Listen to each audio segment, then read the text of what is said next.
Dear brothers and sisters in the Lord, ప్రభునందు ప్రియమైన సహోదరి సహోదరులారా, today's verse for our meditation is taken from the book of Psalms 33:3. ఈరోజు మన ధ్యానం కొరకు 33వ కీర్తన 3వ వచనం నుండి తీసుకొనబడింది. Sing unto him a new song, play skillfully with a loud noise. ఆయనను గూర్చి నూతన కీర్తన పాడుడి, ఉత్సాహధ్వనితో ఇంపుగా వాయించుడి. As part of his call for God's people to join in worship, David calls upon the assembled people to offer a new song unto the Lord. దేవుణ్ణి ఆరాధించడానికి కొరకై పిలువబడిన ప్రజల్లో భాగముగానే సమాజముగా కూడిన వారిని దావీదు కూడా నూతన గీతము పాడడానికి ఆహ్వానిస్తున్నాడు. This new song can be based on the constant influence of God in the lives of his people. ఈ నూతన కీర్తన దేవుని ప్రజల జీవితంలో దేవుని ఎడతెగనిటువంటి ఆ పట్టింపు, ఆ సాన్నిధ్యాన్ని కనపరుస్తున్న దాని కారణంగా వచ్చింది. And this is based on our personal experience with him. ఇది ఆయనతో మనకున్న వ్యక్తిగతమైన సంబంధం పైన ఆధారపడింది కూడా. And that will inspire a constant flow of creative worship. కాబట్టి ఇది ఎడతెగని సృజనాత్మకమైనటువంటి ఆరాధన చేసేటట్లు చేసింది. Old songs are still good. పాత పాటలన్నీ మంచివే, They are not inferior. అవి ఏమి చిన్న చూపు చూసేటివి కావు. And new songs are not good simply because they are new. కొత్త పాటలు ఇవి నూతనవి కదా అని ఊరికే కొత్తవే కదా అని అవేమి మంచివని కూడా కాదు. But a people who love the Lord will naturally express their worship in fresh ways. అయితే ప్రభువుని ప్రేమించేవారు సహజంగానే నూతన విధానంలో ఆయనను ఆరాధించాలనేటువంటి ఆశ కలిగి ఉంటారు. In Psalm 40 verse 3 David writes, 40వ కీర్తనలో 3వ వచనంలో దావీదు రాస్తున్నాడు, He put a new song in my mouth, a song of praise to our God. తనకు స్తోత్ర రూపము క్రొత్త గీతమును మన దేవుడు నా నోట నుంచెను. The better we know God's word, the better we understand దేవుని His వా- character, దేవు- His will and blessings. దేవుని వాక్యాన్ని ఎంత ఎక్కువగా మనం ఎరిగి ఉంటే ఆయన గుణ లక్షణాలు, ఆయన యొక్క ప్రేమ, ఆయన యొక్క ఆశీర్వాదాలను అంత ఎక్కువగా తెలుసుకోగలం. And when we know these things, the greater will be our thanks. ఈ విషయాలను మనము తెలుసుకున్నప్పుడు ఇంకా ఎక్కువైన విధానంలో మనం ఆయన కృతజ్ఞత చెల్లించగలం. God wants us to worship Him intelligently. దేవుడు మనందరినీ కూడా ఎంతో జ్ఞానయుక్తంగా ఆయనను ఆరాధించాలని కోరుతున్నాడు. The psalm is a call to worship in which we are given reasons why should we worship and praise ఈ God. కీర్తన ఆయన ఆరాధించడానికి కొరకే పిలువబడుతున్నాము.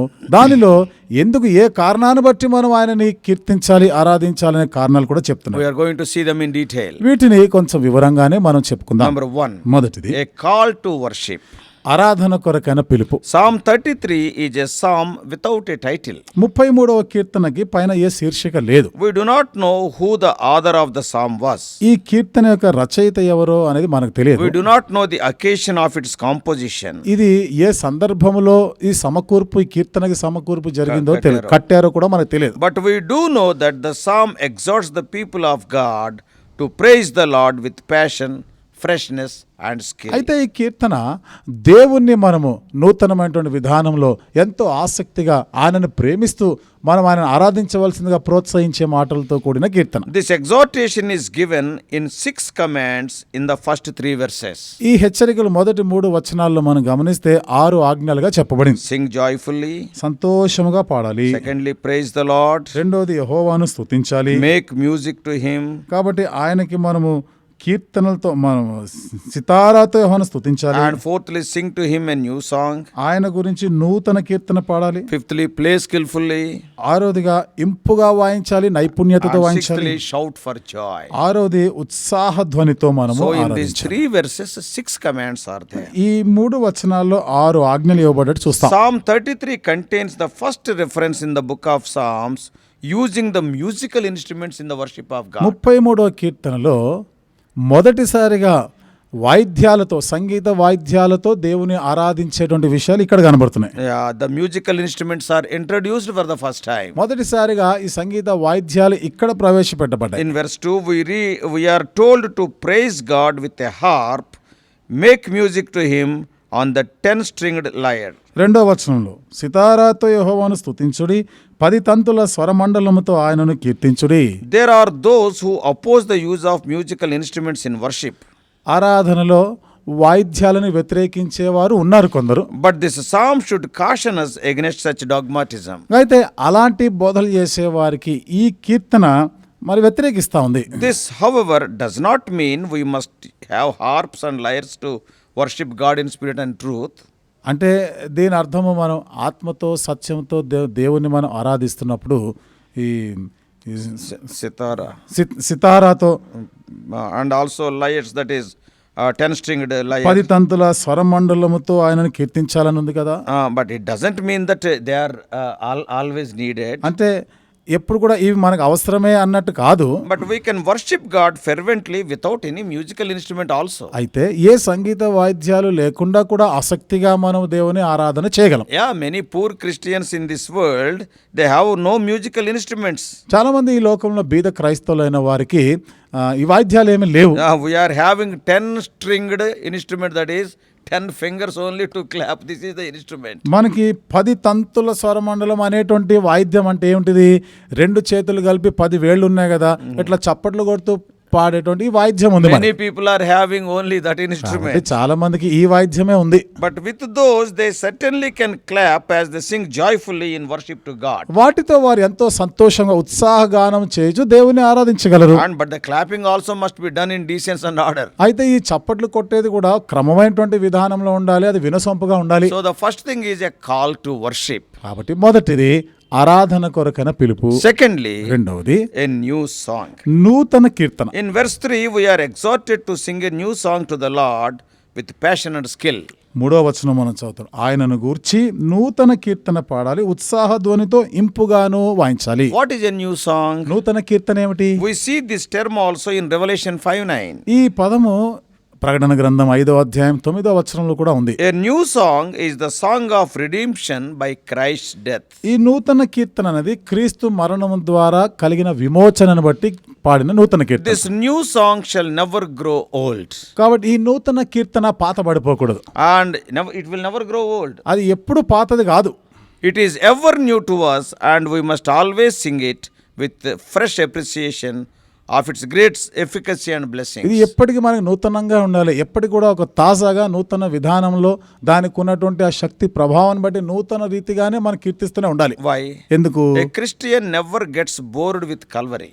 క్రైస్తవుడు ఎప్పుడు కూడా కల్వరీని బట్టి విసుగు చిరాకు పొందకూడదు. In fact, వాస్తవంగా we shall sing this song forever in eternity. నిత్యత్వంలో ఎప్పటికీ ఎల్లకాలం ఈ కీర్తన పాడుతుంటాం. And the third thing is, మూడవ సంగతి, first we have seen a call to worship. మొదటిదిగా ఆరాధన కొరకైన పిలుపు. Secondly, we have seen about the new song. రెండవది నూతన కీర్తన. Thirdly, మూడవది the reasons for praise. మనం స్తుతించడానికి కారణాలు. The Spirit of God is calling us to worship in this psalm. కాబట్టి ఈ కీర్తనలో మనం దేవుని ఆరాధించాలనగా దేవుని ఆత్మ మనల్ని పిలుపునిస్తా ఉంది. And what reasons are given for us to praise God? దేవుని స్తుతించడానికి కారణాలు ఏమని చెప్తుంది? Number 1, మొదటిది the word of the Lord. దేవుని వాక్కు. God's revelation or God's word is right and is true. దేవుని ప్రత్యక్షత, దేవుని వాక్యం అది సరి అయినది, అది సత్యం. Which means that it is straight and reliable and does not deceive us. అనగా అది సూటిగా ఉండేది, నమ్మదగినది, అది ఎన్నటికీ మనల్ని మోసం చేసేది కాదు. Man exaggerates, man lies and contradicts.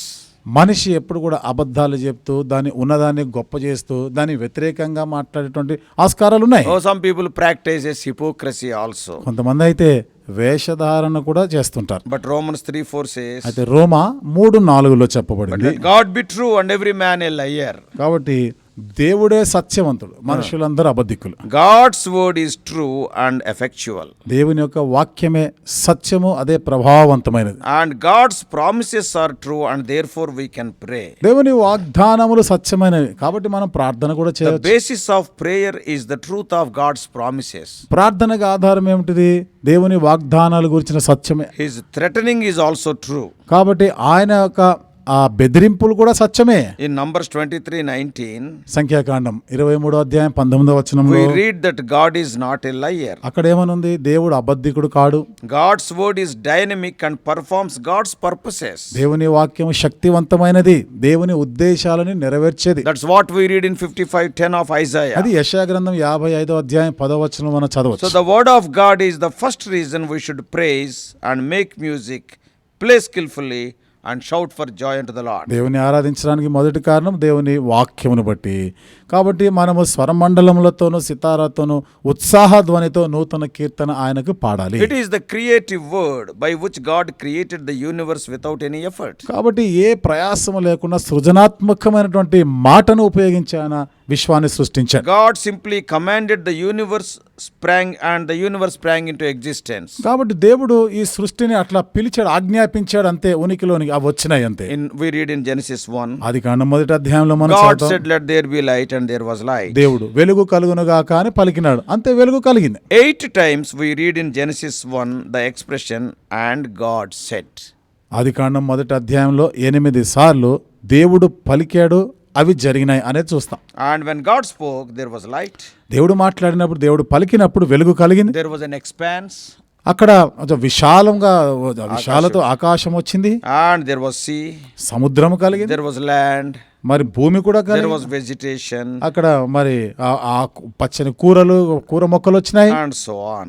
అట్లా ఇంకా చాలా వచ్చినాయి. All came from the word of the Creator God. ఇవన్నీ కూడా సృష్టికర్త అయిన దేవుని మాటను బట్టి కలిగినవే. Thus we realize that the universe is the work of a single mind. కాబట్టి విశ్వం అంతా కూడా దేవుని ఒక ఏక మనసుతో కలిగినవే అని మనం గుర్తించగలం. That's why in Psalm 33:8 we read, అందుకని 33వ కీర్తన 8వ వచనంలో మనం "Let చదువుతున్నాం. all the earth fear the Lord, let all the people of the world revere him." లోకులందరూ యెహోవా యందు భయభక్తులు నిలుపవలెను, భూలోక నివాసులందరూ ఆయనకు విరవవలెను. Not only Israel, ఇశ్రాయేలీలు but మాత్రమే all కాదు, the people of the earth are to fear. భూలోకంలో ఉన్న ప్రజలందరూ కూడా ఆయనకు భయపడాలి. They have to revere, they have to bow down and worship God. కాబట్టి ఆయనని ఘనపరచాలి, ఆయనకు సాగిలపడి ఆయనను మొక్కాలి. Why? ఎందుకు? Every person in the world is his creation. లోకంలో ఉన్న ప్రతి వ్యక్తి కూడా దేవుని సృష్టి అయి ఉన్నారు. He owns all people. కాబట్టి ప్రజలందరినీ ఆయన సొంతంగా చేసుకునేవాడు. And they are to do his bidding alone. Whatever he said, they have to do. కాబట్టి వారందరూ కూడా ఆయన చెప్పిన దానికి కట్టుబడి ఉండాలి, చేయాల్సిందే. So the reasons for praise is the word of God. కాబట్టి స్తుతించడానికి కారణం దేవుని వాక్యం. Secondly, రెండవది it is the will of God. దేవుని చిత్తం. We should shout, praise, worship and sing with fervor, freshness and skill, not only because of the word of God, but because of his will. కాబట్టి ఉత్సాహ ధ్వనితో ఇంపుగా వాయిస్తూ స్తుతి కీర్తన చేసేది దేవుని యొక్క వాక్యం ఒకటే కారణం కాదు, దేవుని చిత్తాన్ని బట్టి కూడా. We read it in verses 10 and 11. 10-11 వచనాల్లో మనం చదువుతాం. No one can resist the will, the purpose and the counsel of God. జనముల యోచనలు Nobody can resist, nobody can say no to the will of God. దేవుని చిత్తాన్ని ఎవరు కాదనలేరు, ఇక్కడ వ్యర్థపరచలేరు. God is not only the creator of the universe, దేవుడు విశ్వాన్ని సృష్టించిన సృష్టికర్త మాత్రమే but he is కాకుండా also the ruler of the history.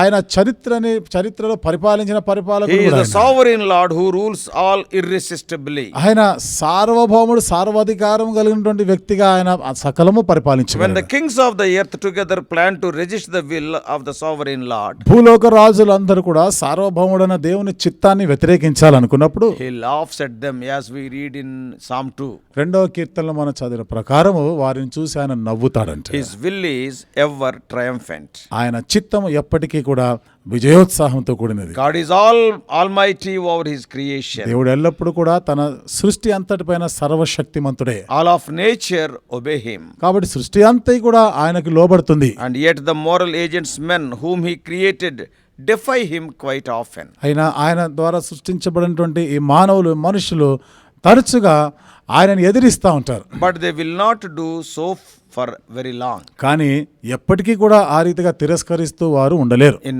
Isaiah 40, యెషయా గ్రంథం 40వ అధ్యాయంలో Isaiah gives us some adjectives to describe people before God. మరి ప్రజలు దేవుని ఎదుట ప్రజలు ఉండే ఆ పరిస్థితి గురించి ఆయన ఇంకో మాటలో కూడా What చెప్తున్నాడు. he is telling? ఏమని చెప్తాడు? He says men are grasshoppers and grass. ఏమంటాడు? మనుషులందరూ కూడా గడ్డిని పోలినవారు, గడ్డి పువ్వు లాంటి వారు, And grasshoppers. అంతేగా మిడతలను పోలినవారు. Nations are worthless. కాబట్టి దేశంలో కూడా దానికి ఏ విలువలేనివి అవన్నీ. People of the world are nothing and less than nothing. లోక ప్రజలు వట్టివారు, సర్వ శరీరులు, వారు ఎందుకు పనికిరాని వారు అంటారు. But even those who think they are something will be dealt with by God. కాబట్టి నేను ఏదో ఫలానా నేను అదే అనుకునే వారిని కూడా దేవుడు వారితో వ్యవహరిస్తాడు. Isaiah 40 verse 23 says so. యెషయా గ్రంథం 40 అధ్యాయం 23వ వచనంలో ఆ మాటే ఉంది. The wisest men in the world are nothing before God. లోకంలో అత్యంత జ్ఞాని అయిన వాడు దేవుని ఎదుట వట్టివాడే. In Isaiah 44:25, యెషయా గ్రంథం 44:25లో yeah, we see the same. అదే విషయం ఇక్కడ కూడా రాయబడింది. Most of modern education is nonsense and modern man is well versed in nonsense. ఎక్కువ శాతం ఇప్పుడు ఆధునికమైనటువంటి జ్ఞానం అనేది కానీ ఇప్పుడు ఆధునికంగా ఎదుగుతున్న ఈ మనిషి ఇదంతా కూడా బుద్ధిహీనమైనటువంటిదే దేవుని దృష్టికి. And in 1 Corinthians 1:19 we read, కొరింథీయులకు రాసిన మొదటి పత్రిక 1:19లో మనం చదువుతాం, I will destroy the wisdom of the wise, the intelligence of the intelligence I will frustrate. కాబట్టి జ్ఞానులని ఆయన 1 Corinthians 1:19. కొరింథీయులకు రాసిన మొదటి పత్రిక 1:19లో మనం చదువుతున్నాం, జ్ఞానుల జ్ఞానమును నాశనం చేస్తున్నాం, వివేకుల వివేకమును శూన్యపరుతున్నా అంటాడు. Ultimately God's purpose always it will alone stands. చివరిగా దేవుని యొక్క ఉద్దేశాలే నిత్యము నిలుస్తాయి. That's why for the will of God we praise him. అందుకనే దేవుని చిత్తాన్ని బట్టి దేవుని చిత్తము కొరకు మనం ఆయనని స్తుతిస్తాం. In Proverbs 19:11, Sam- 19:21, సామెతల గ్రంథం 19వ అధ్యాయం 21వ వచనంలో what we read, అక్కడ ఏమనుంది? many are the plans in a man's heart, but it is the Lord's purpose that prevails. నరుని హృదయములో ఆలోచనలు అనేకములుగా పుట్టును, యెహోవా యొక్క తీర్మానమే స్థిరం. And the first one is the word of God for which we praise God. మొదటిదిగా దేవుని వాక్యమును బట్టి మనం ఆయన స్తుతించాలి. Secondly, the will of God. రెండవది దేవుని చిత్తమును బట్టి ఆయన స్తుతించాలి. Thirdly, the gaze of the Lord, that is G-A-Z-E, that is the look. మూడవదిగా దేవుని యొక్క చూపును బట్టి మనం ఆయన The స్తుతించాలి. third reason we need to sing praise, make music and shout for joy with the Lord is the gaze of the Lord. మూడవదిగా మనం ఉత్సాహ ధ్వనితోనూ మనం ఆయనకు నూతన కీర్తన పాడడానికి కారణము యెహోవా చూపుల కొరకు. Our God sees all mankind మన దేవుడు సమస్త మానవాళిని చూచే దేవుడు. and he watches all who live on earth. కాబట్టి భూమి మీద నివసిస్తున్న వారందరినీ ఆయన చూస్తా ఉన్నాడు. He who formed the hearts of all also has total knowledge of all. కాబట్టి మనుషులందరి హృదయాలని సృష్టించిన వాడే, హృదయంలో జరిగే సంగతులన్నీ ఎరిగిన వాడాయన. No one can escape the notice of this cosmic seer. కాబట్టి ఎవరు కూడా ఆ పైనుండి చూస్తా ఉన్నాడే, ఆ దేవుడి చూపు నుండి ఎవరు కూడా తప్పించుకోలేరు. Says everyone's imagination. ఆయన ప్రతి ఒక్కరి ఊహలను కూడా ఆయన He కనిపెట్టేవాడు. knows everyone's thoughts. ప్రతి ఒక్కరి ఆలోచనలను ఎరిగినవాడు. Our words, deeds and plans. మన మాటలు, మన క్రియలు, మన సంకల్పాలు అన్నీ తెలుసు. Everyone is under the gauge of the sovereign judge of all the earth. ప్రతి ఒక్కరు కూడా భూలోకం అంతటిని కూడా తీర్పు తీర్చేటువంటి సార్వభౌముడైన తీర్పరి యొక్క చూపుల్లో ఉన్నారు వాళ్ళు. He has perfect knowledge. ఆయన పరిపూర్ణమైన జ్ఞానం గలవాడు. This is a fearful statement, ఇది ఎంత- especially to all the wicked of the earth. భయభ్రాంతులు కలిపే మాట, ప్రత్యేకించి భూమి మీద ఉన్న దుష్టులందరికీ ఇది. The proud, గర్విష్ఠులు, the arrogant, మా మెడవంచని వారు, the atheists, నాస్తికులైన and వారు, the materialists. అంతేకాకుండా ఏదో వస్తు రూపమైన వాటిని పూజించేవారు. So it means God will judge justly one day and punish them eternally. అనగా దేవుడు ఒక దినాన్న నీతి న్యాయములతో ఆయన తీర్పు తీరుస్తాడు, నిత్యత్వం కొరకే వారికి ఆయన తీర్పు విధిస్తాడు. God's gaze tells us that he controls all things. దేవుని చూపు ఏమి చెప్తుందంటే సమస్తమును నియంత్రించువాడు ఆయన. Verses 16 and 17 tells us, 16-17 వచనాల్లో చెప్తున్నాయి, no king is saved by the size of his army. ఏ రాజు కూడా సేనా బలము చేత రక్షించబడడు. So literally it is not by his great army. అక్షరార్థంగా కూడా ఒక రాజు తన దగ్గర ఉన్నటువంటి సైన్య బలమును బట్టి కాదు రక్షించబడేది. No warrior escapes by his great strength. ఏ వీరుడు కూడా తనకున్న అధికమైన బలాన్ని బట్టి తప్పించుకోజాలడు. A horse is vain hope for deliverance. Despite all its great strength, it cannot save. రక్షించుటకు గుర్రము అక్కరకు రాదు, అది దాని విశేష బలము చేత మనుషులను తప్పించజాలదు. Should we place our trust in a great army or the great strength of the warrior or the great strength of the horse? మరి మన యొక్క నమ్మిక రాజుని బట్ట, రాజు సేనాబలం మీదనా, లేకపోతే ఆ గుర్రం మీదనా, గుర్ర బలం మీదనా, లేదా మనుషుల యొక్క విశేష బలం మీదనా మన నమ్మిక? Oh, no, not కాదు at కాదు, all. వారి మీద నమ్మిక ఉంచకూడదు. God is mightier and greater than these. దేవుడు బలవంతుడు, వీటన్నిటికన్నా ఆయన చాలా గొప్పవాడు. He controls all things. సమస్తమును ఆయన నియంత్రించేవాడు. He is the warrior par excellence. కాబట్టి ఆయన ఎంతో గొప్ప వీరుడు, ఆయనే యుద్ధ వీరుడు. ఆయన He is the creator.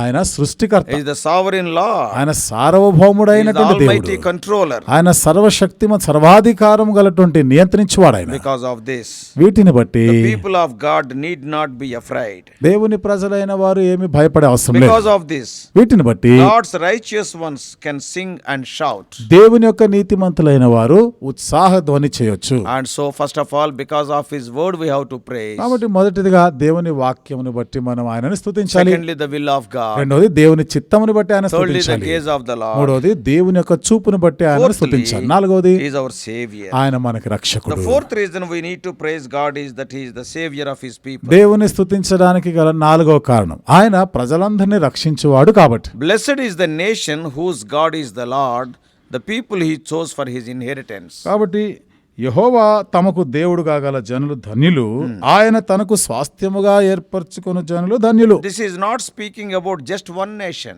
ఇది ఏదో ఒక దేశము గురించి, ఒక జనము గురించి కాదు There మాట్లాడేది. is no one Christian nation in the world.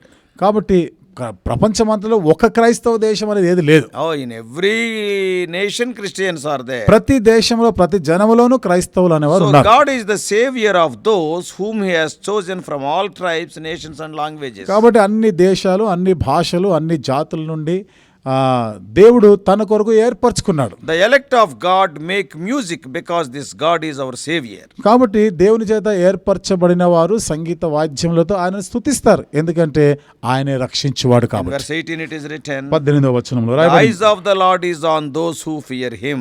యెహోవా దృష్టి ఆయన యందు భయభక్తులు గల వారి మీదను. Speaking about the eyes of our heavenly Father, our good shepherd, our Savior. మన పరలోకపు తండ్రి, మంచి కాపరి, మన రక్షకుడు గురించి మాట్లాడుతున్నాం. And now we are His chosen ones. ఇప్పుడు మనం ఆయన చేత ఏర్పరచబడిన We వారు, are His treasure. మనం ఆయన యొక్క సంపాద్యమై We are ఉన్నాం, His inheritance. ఆయన యొక్క స్వాస్థ్యమై ఉన్నాం. Now we are the people of God. ఇప్పుడు మనం దేవుని ప్రజలమై ఉన్నాం. Yeah, see, of Jehovah Jireh, meaning the God who sees and provides for all our needs.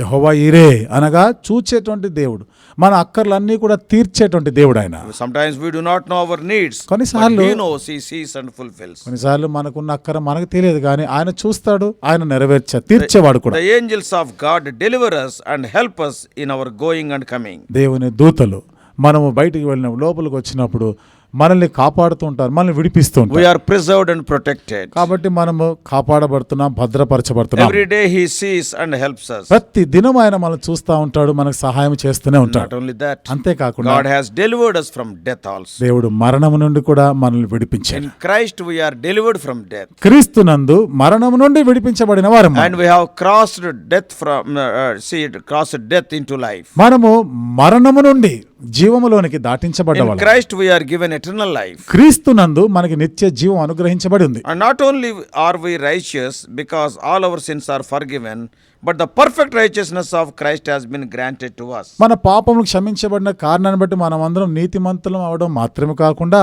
దేవుని యొక్క పరిపూర్ణమైనటువంటి నీతి మనకు ఆపాదించబడింది. That's why God is telling, అందుకనే దేవుడు అంటున్నాడు, sing joyfully to the Lord, you righteous. కాబట్టి నీతిమంతులారా ఉత్సాహగానము చేయుడి. God is calling, addressing us as righteous people.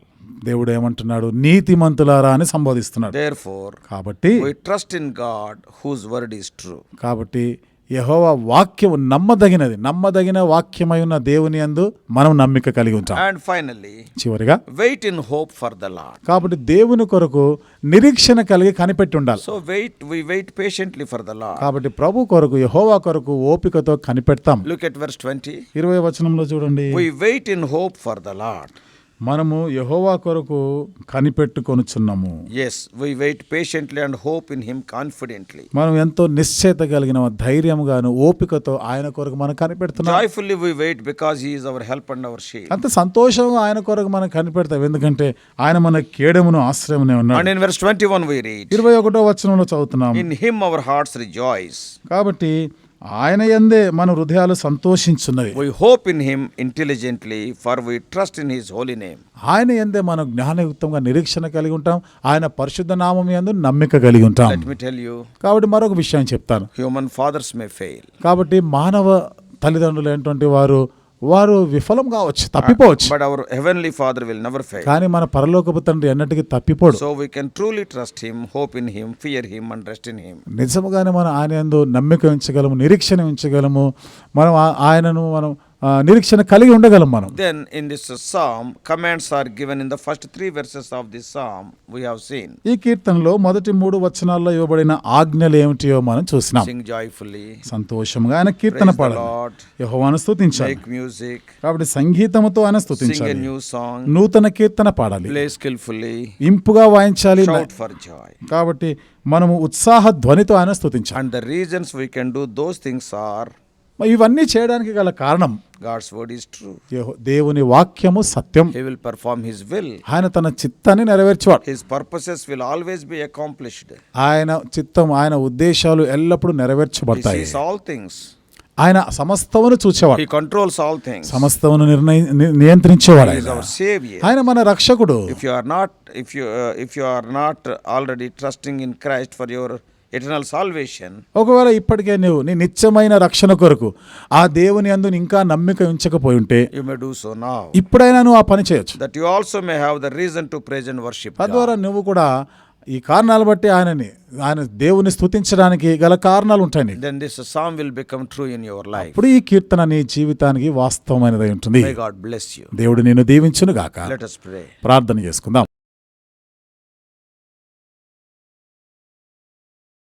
Loving Heavenly Father, ప్రేమగల మా పరలోకపు our తండ్రి, gracious God, కృపగల మా దేవ, we thank thee for this psalm. ఈ కీర్తనను బట్టి మీకు వందనాలు చెల్లిస్తున్నాం. Psalm 33, O Lord, it is a psalm of praise. 33వ కీర్తన ఇది స్తుతి కీర్తన. O Lord, we have to sing, O Lord, unto thee. ఓ దేవా, మేము నిన్ను గూర్చి మేము కీర్తన పాడాలి. 6 commands are given in the first 3 verses. మొదటి 3 వచనాల్లో 6 ఆజ్ఞలు మాకు ఇచ్చారు. Then we have seen that because of thy word we have to praise thee. నీ వాక్యంను బట్టి స్తుతించాలి అని కూడా మేము చూసినాం. Because of thy will, మీ చిత్తాన్ని బట్టి and కూడా, also because thou art a God who sees. మీరు మమ్మల్ని చూచుచున్న దేవుడో కాబట్టి కూడా You are our స్తుతించాలి. Savior. నువ్వు మమ్మల్ని రక్షించే రక్షకుడివి. O Lord, so many reasons are there for us to praise thee. దేవా, నిన్ను స్తుతించడానికి గల ఎన్నో కారణాలు ఉన్నాయి. In the midst of all circumstances, in spite of the situations, O Lord, we may be continual worshippers unto thee. ఈ పరిస్థితులన్నిటిలో కూడా పరిస్థితులు ఏ విధంగా ఉన్నా ఎడతెగగా మేము మిమ్మల్ని స్తుతిస్తూ ఆరాధిస్తూ ఉందుము గాక.